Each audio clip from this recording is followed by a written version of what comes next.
Bienvenue dans le parc national du Banco, le seul parc situé en plein cœur du district d'Abidjan, la capitale économique de la Côte d'Ivoire. Bonjour monsieur, soyez le bienvenu au parc national du Banco.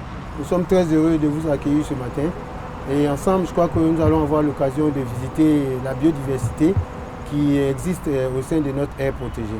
Donc je vous invite à y aller. Le lieutenant-colonel Fousseni Koulibaly nous servira de guide pour une excursion.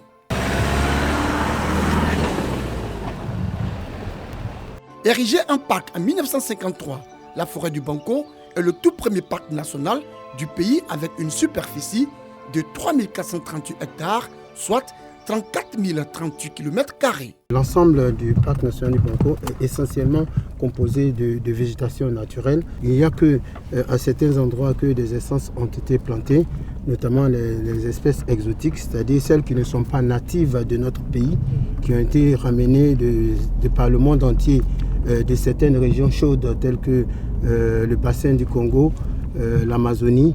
Et donc on a des essences exotiques comme ça qui sont venues de ces régions chaudes-là pour y être plantées.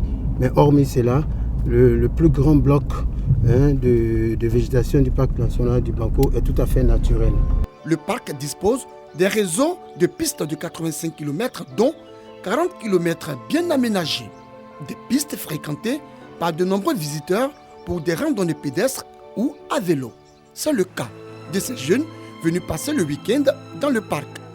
On avait attendu beaucoup de gens qui parlent de Banco, et alors on voulait venir voir pour faire le truc un peu écologique et juste pour voir ce qu'il y a à Abidjan.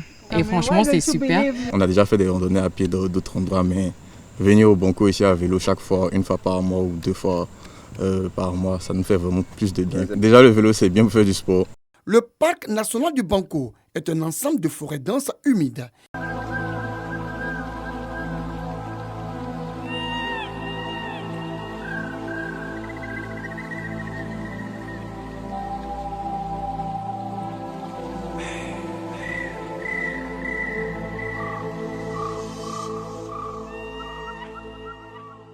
Il regorge de nombreuses espèces végétales ouest-africaines, notamment l'acajou, la samba, entre autres. On y trouve également des arbres centenaires, dont certains produisent un parfum utilisé dans de nombreux encens. Poumon vert de la ville d'Abidjan, le parc national du Banco est aussi le réservoir hydraulique de la capitale économique. L'eau de pluie qui se déverse sur cette étendue-là ne va pas avoir tendance à ruisseler comme on peut le voir ailleurs de par les toitures ou bien dans les rues de nos quartiers. Mais l'eau de pluie qui va tomber sur le parc va avoir tendance à s'infiltrer, à recharger la nappe phréatique, laquelle nappe peut ruisseler sous forme de cours d'eau, de ruisseaux souterrains. La société de distribution d'eau possède 29 forages disséminés autour du parc. De sorte à pouvoir capter ces eaux souterraines qui ruissellent là et qui ont été piégées à partir du parc national du Banco et ravitailler la ville d'Abidjan en eau potable. Et c'est ce qui nous amène à dire que le parc national du Banco est non seulement le poumon vert, mais également le réservoir hydraulique de la ville d'Abidjan. Le parc dispose également d'une faune riche et très diversifiée.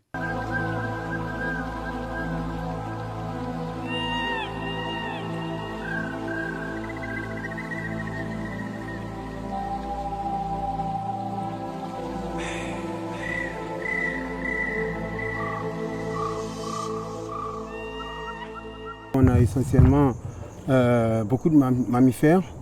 Parmi ces mammifères, on peut citer les antilopes du genre céphalophe, notamment le céphalophe de Maxwell. Récemment, on a eu à enregistrer la présence de 2 buffles. Les hypothèses émises sont que ces buffles-là seront peut-être en transit ou alors qu'ils soient venus d'une autre forêt avoisinante. Mais toujours est-il que leur présence est avérée à l'intérieur du parc. Nous avons également beaucoup de singes, notamment le Cercopithèque maune, qu'on peut observer tous les matins sur la façade de l'autoroute et même à l'intérieur du parc. Et à côté de ça, vous avez également les chimpanzés, une famille de chimpanzés d'environ une 50aine d'individus qui constituent une espèce phare du parc. Cette forêt est traversée par une rivière appelée Banco. C'est d'ailleurs à cette rivière qu'elle doit son nom. C'est une rivière qui prend sa source à l'intérieur du parc, au nord, tout à fait au nord du parc, et qui traverse l'ensemble du parc sur une distance d'environ 8 km avant de se jeter plus bas dans la lagune Ébrié. Une rivière qui a pour habitants des crocodiles nés inoffensifs et des silures.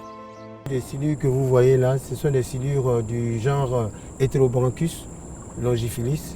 Donc ces silures-là sont donc une attraction du parc, de sorte que vous avez vu ici un site de pique-nique qui a été aménagé par la gestion de l'administration du parc, à savoir l'OIPR, pour permettre aux visiteurs de venir pique-niquer et en même temps d'observer les silures.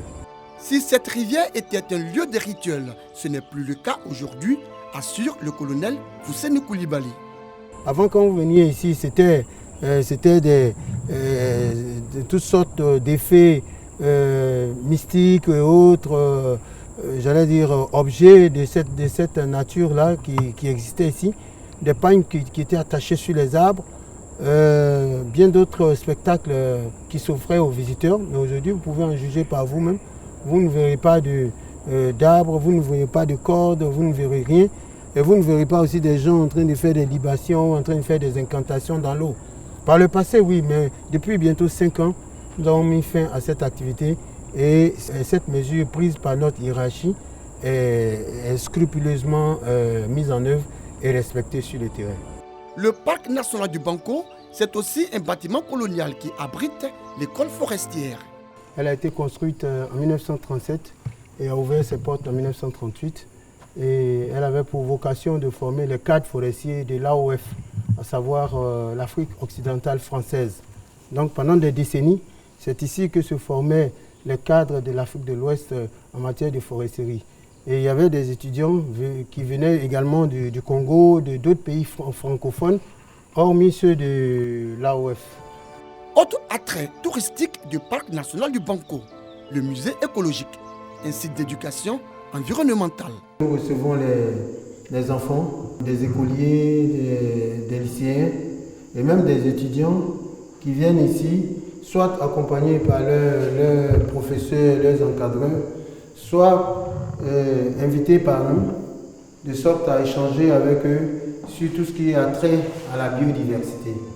Ces musées disposent d'une salle d'ossement d'éléphants, d'hippopotames, de chimpanzés et de crocodiles. À travers ces pièces osseuses-là, dont la plupart sont issues d'actes de braconnage, et donc c'est une manière de sensibiliser, d'attirer l'attention du public de façon générale et particulièrement des tout-petits sur la nécessité de préserver les animaux.